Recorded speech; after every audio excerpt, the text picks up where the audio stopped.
Kalau Anda mau sehat, jangan pernah lewatkan tiap hari kena badan Anda. Berapa lama?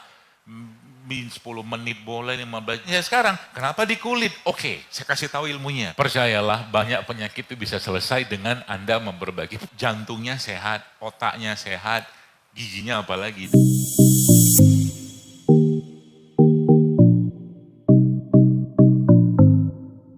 Oke, dokter saya belum bisa ninggalin tepung, gula segala macam. Apa? Oke.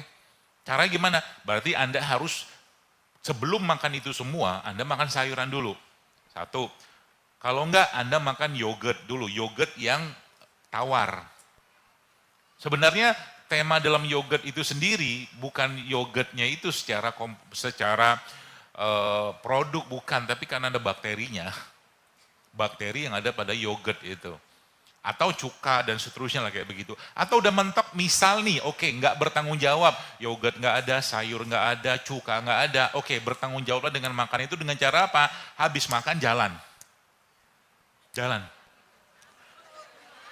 Berapa lama? Nggak usah lama-lama. 10 menit jalan.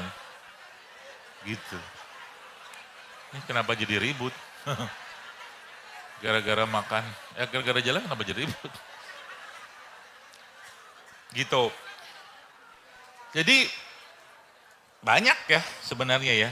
Lagi-lagi saya sampaikan metode itu. Tadi sudah 3 sebenarnya kalau Anda merekam dari apa yang saya sampaikan tadi. Pertama tadi apa? Puasa. Puasa kan. Yang kedua tadi apa? Matahari. Kalau Anda mau sehat, jangan pernah lewatkan matahari tiap hari kena badan Anda. Berapa lama? 10 menit boleh, 15. Jangan gak usah tanya-tanya lagi matahari yang terbaik itu kapan. Jemur aja lah sudah. Banyak orang zaman sekarang tuh, apa ya kadang-kadang. Matahari pun, coba lihat sekarang. Matahari pun kita takutin loh sekarang. Iya kan? Yang ditakutin apanya? Bukan panasnya, takut kena kanker. Ya kan? Apa yang terjadi? Jualan lagi. Yang dipakai apa supaya melindungi kanker? Sunscreen. Kritis sedikit gitu loh. Sunscreen itu Anda coba buka, isinya apa? Buka isinya apa? Lihat sekarang handphone canggih. Bu, ini bukan cuma buat WhatsApp doang. Ini smartphone. Gemes aku.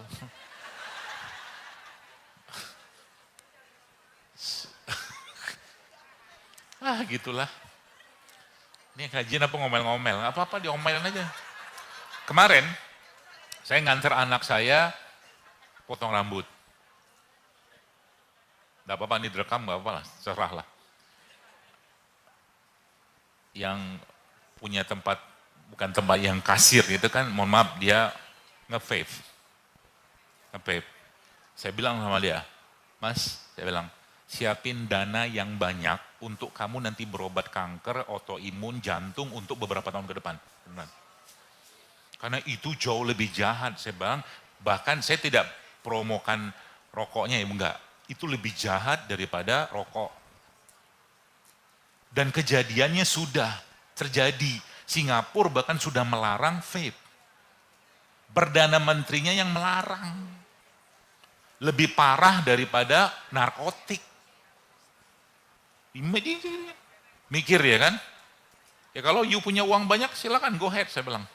Sekarang soalnya apa? Kita nih kadang-kadang diomongin baik-baik tidak paham. Belum lagi saya cerita, oke siapin nanti ke depan berobat buat urusan kelaki-lakianmu, saya bilang ejakulasi dini lah, impoten, siapin aja saya bilang. Mikir dia. Gitu kan. Kalau saya buka lagi data tentang tembakau, Anda kan pusing, bukan pusing, bingung, oh begitu, tidak sesuai dengan apa yang ada saat ini. Kalau tema tentang tembakau itu saya buka. Tapi tema kita bukan itu sekarang.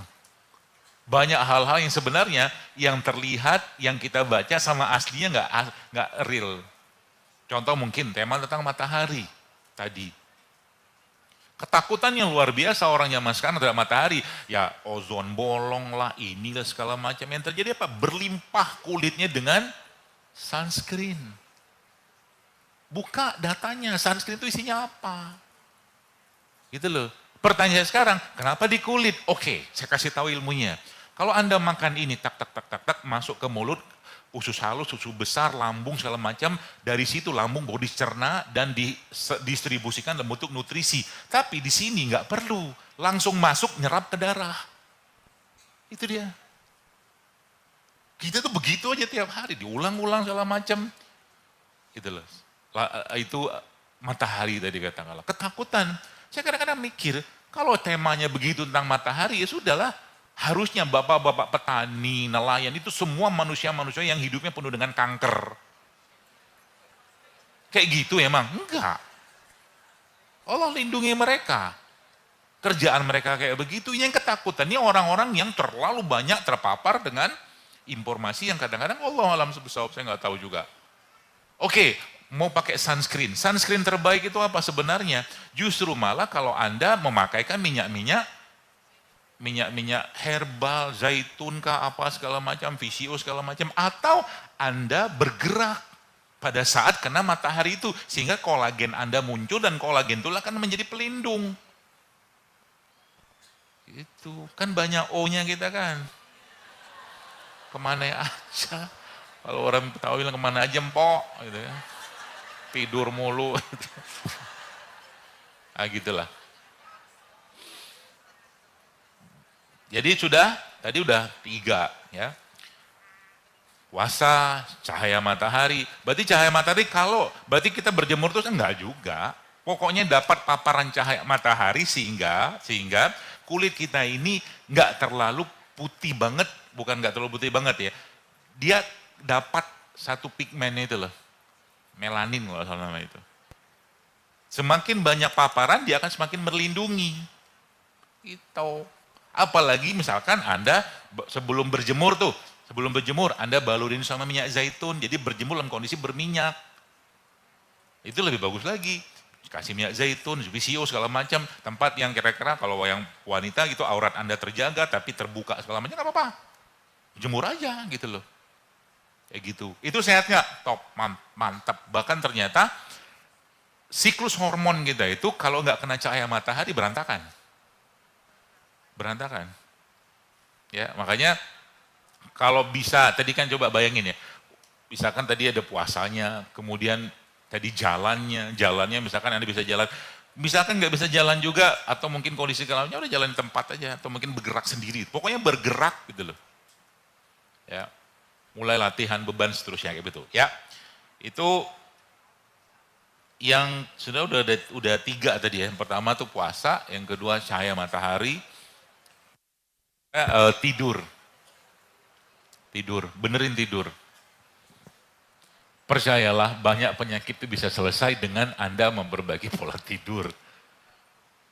Allah tuh sudah membenamkan, saya membayangkan tubuh kita tuh kayak apa ya, komputer canggih yang kalau di on tuh dia on semua, sistemnya kerja gitu loh. Nah, jadi contoh misalkan tentang tidur, sama. Tidur itu sudah dijanjikan Allah sebagai bukan, kalau bahasa Quran itu istirahat gitu loh.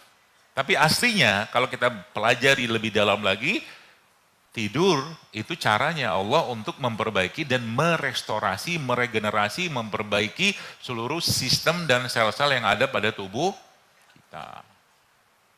Gitu. Perlu biaya nggak? Nggak perlu.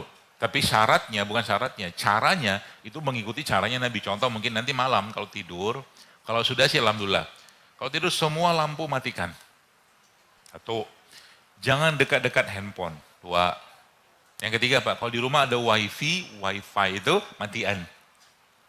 Pokoknya semakin berkualitas tidur Anda, kualitas tidur Anda akan ditentukan dengan semakin sedikitnya atau nolnya cahaya yang mata Anda lihat. Semakin nggak ada, semakin bagus. Matiin sejadi-jadinya, gelap segelap-gelapnya. Terus nanti kalau saya mau bangun malam gimana? Tenang, sudah ada alarm otomatis yang Allah benamkan berupa niat kita. Nanti bangunin tenang aja. Udah aman lah itu. Sehingga nanti apa? Bangun, itu pun bangun. Nah, protokol bangunnya pun jangan langsung bangun. Duduk dulu sebentar. Ya, duduk dulu sebentar. Kenapa? Saya membaca satu tulisan atau artikel itu ternyata banyak kejadian darah tinggi itu muncul ketika orang bangun tidur langsung berdiri. Gak boleh. Jadi kalau mau tidur, habis bangun tidur, duduk dulu sebentar. Doanya. Alhamdulillahi ahyana ba'da amalin itu doanya. Atau mungkin baca doa yang lain. La ilaha illallah syarika lahu, lahul mulku wal hamdu wa la ilaha illa huwa, Allahumma ighfirli. Dan seterusnya. Itu cukup menenangkan kita.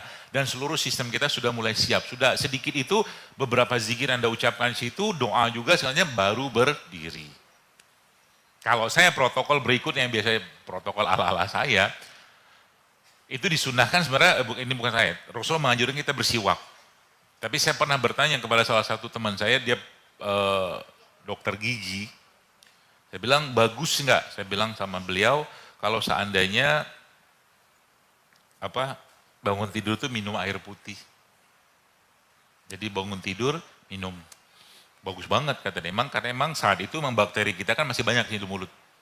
Minum. Jadi minum air putih saat bangun tidur. Setelah itu gimana? Anda mau bersiwak silakan ya.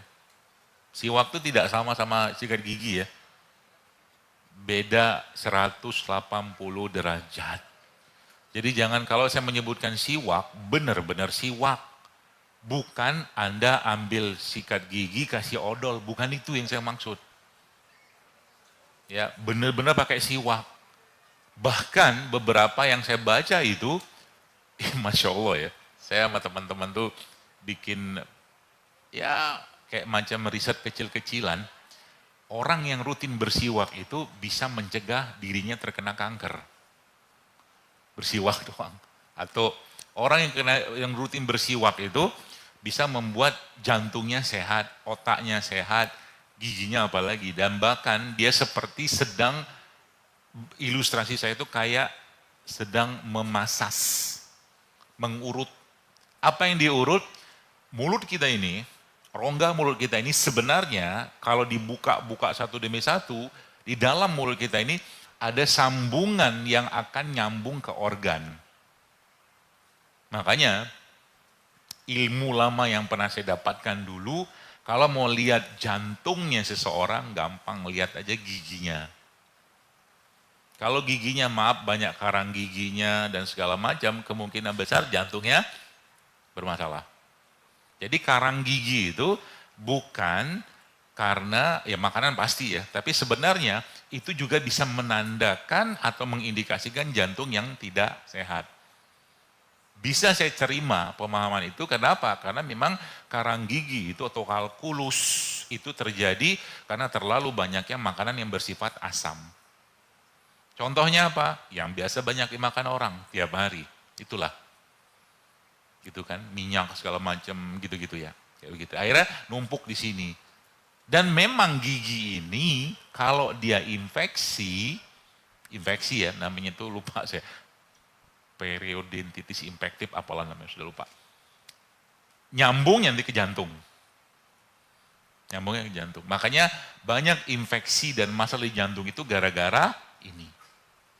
Itu sebabnya Nabi kita alaihissalatu wassalam bahkan, Anda bayangin ya, Rasulullah itu waktu mau wafatnya tidak minta dibacain Quran, tidak minta dibawain madu, nggak ada. Tapi Nabi minta dibawain siwak.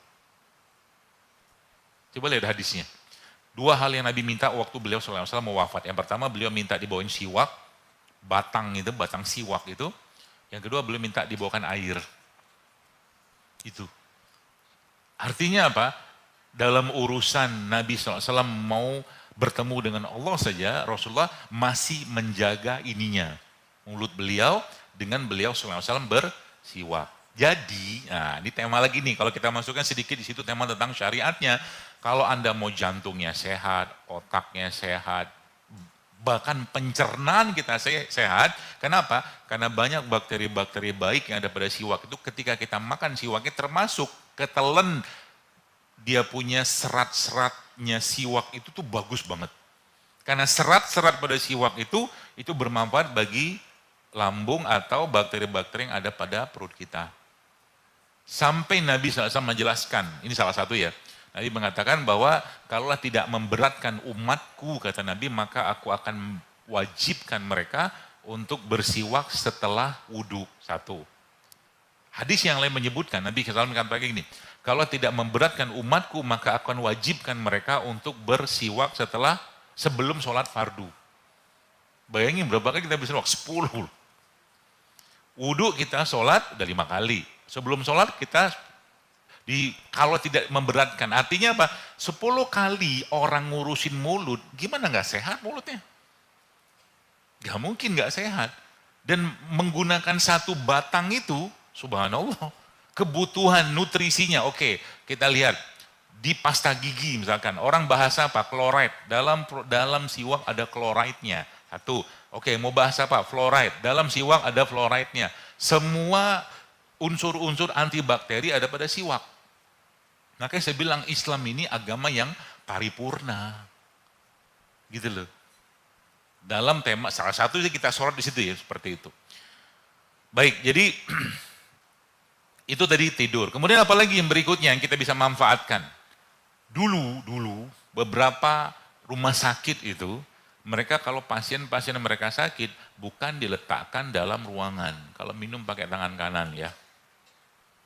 Saya nggak nyaman melihat dari tadi minum tangan kiri terus. Gak apa-apa ya, saya ingatkan. Karena Nabi melarang itu. Ya, tangan kanan kita dipakai buat minum, buat makan. Ini buat, mohon maaf, membersihkan. Ya. Jadi zaman dulu, orang itu ketika pasien itu pagi-pagi, mereka nggak diletakkan di ruangan, tapi diletakkan di tempat yang terpapar matahari.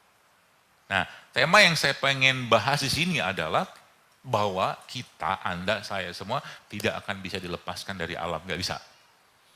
Maka jadwalkanlah Anda untuk pergi ke alam. Maksudnya gimana? Entah itu ke pantai, entah ke sungai, ke hutan, pokoknya lihat ijo-ijo. Gitu. Entah itu lihat sawah, gitu loh. Karena itu berefek ke badan kita. Atau pergi ke hutan, atau kalau enggak nanti kapan-kapan masih di sini, daerah Bintaro nih, mungkin masih banyak sebagian hutan ya. Kalau bisa juga misalkan Anda nanti kalau ada hutan-hutan atau mungkin beberapa tempat yang pohon yang masih gede-gede, Anda turun dari motor, dari mobil, peluk pohonnya, ajak ngobrol pohonnya. Itu bagus. Nanti kerjain deh. Nanti Anda akan ketawa sendiri, tersenyum sendiri, dan saat itu nanti tensi Anda akan turun. Beneran. Dokter ngerjain, saya ngerjain. Beneran. Saya ngerjain, saya ngomong gini itu bukan ngomong kosong. Saya kerjain. Kalau saya sudah meluk pohon, saya nggak meluknya cuma meluk-meluk ngasal-ngasal, saya lebahkan pipi saya ke mereka. Dan rasanya, dan semua teman-teman saya itu kalau saya ajak saya begitu pas lagi jogging segala macam, kok kayak ada frekuensi tertentu ya kata mereka yang membuat kayak itu nyaman, tenang, adem. Makin begitu. Gitu loh. Itu alam. Jadi memang Allah sudah menyiapkan itu semua buat kita. Atau mungkin juga nyemplung, ya lagi-lagi nih kalau saya membahas tentang kayak begini, jaga pakaian, aurat segala macam ya, jangan ngaco-ngaco juga. Tetap jaga auratnya. Ya, seperti itu. Ya, jadi kalau ada air, nyemplunglah ke air. Ngapain? Terserahlah bermain. Karena berada di alam itu salah satu caranya Allah untuk membuat kita itu tenang. Beneran. Handphonenya tinggal dulu. Ini barang ya, kadang-kadang bikin berantakan hidup kita. Jadi kalau dia sudah membuat Anda kecanduan dan nggak bisa lepas sama sekali, letakkan, matiin, selesai. Terus, kenapa kamu nggak balas WhatsAppku? Nggak wajib kan, yang wajib itu kan sholat. Kan gitu kan? Zaman dulu nggak ada begini, kita masih bisa aja asik-asik itu ketemu teman, Sebelum ada pager, kalau masih ingat pager, belum ada BlackBerry, kita baik-baik saja. Makanya dengan berbagai macam isu yang saya dengar sekarang, nanti katanya bakal begini, zaman dulu orang nggak ada listrik juga hidup. Ya kan? Zaman dulu katakanlah nggak ada jet pump, kita masih pakai pompa Dragon. Bisa. Terus apa yang dikhawatirkan? Gitu loh. Orang nggak ada kompor gas, pakai kayu. Allah sudah siapkan alam buat kita. manfaatkanlah itu. Nah, tapi masalahnya kita sekarang bergantung luar biasa dengan di luar itu. Dulu bayar gimana? Pakai cash, bayar aja. Sebelum ada uang pakai apa? Barter. Gitu loh. Saya ngomong begini nih, sebenarnya obat buat apa? Buat orang yang anxiety. Apa yang mau dicemaskan? Tidak ada. Ya, apa yang mau cemas? Rezekinya sekarang, tema tentang rezeki katakanlah, saya jelaskan. Nabi SAW jelaskan bahwa rezekimu akan mengejarmu sebagaimana maut mengejarmu. Dan tidak akan ditutup, kata Rasulullah SAW, usia seseorang sebelum dicukupkan semua rezekinya. Selesai. Tugas kita ngapain? Ikhtiar. Ada orang yang rezekinya mungkin berlimpah segala macam, gak apa-apa rezekinya dia. Yang enggak, yang penting apa? Jangan hasad, jangan dengki, dengan benci, ngapain? Gak ada guna. Ya, itu yang kemarin saya jelaskan, salah satu di postingan saya itu saya bilang apa? Meskipun, ya nih, meskipun, ginilah, meskipun ini orang, anggaplah dia orang, dia yang dizolimi, ini yang menzolimi, seringkali yang sakit ini, bukan ini.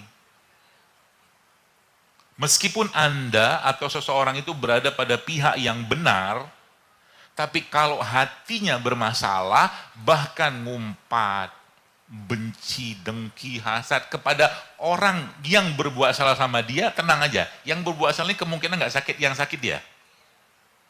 Beneran, saya melihat dengan mata kepala saya sendiri. Orang-orang kayak begitu. Jadi apa gunanya? Makanya dari tadi tema tentang yang saya bahas di depan tadi, tema tentang sehat lahir dan batin itu percayalah. Di dunia olahraga, perjiman gitu kan. 80% badan kita ini dibentuk bukan dengan Anda ke gym workout, bukan. Itu hanya 20%, sisanya makanan. 80% itu dari makanan, kebentuklah badan kita. Jadinya kayak apa, mau melentung, kayak mau bagus, itu di situ.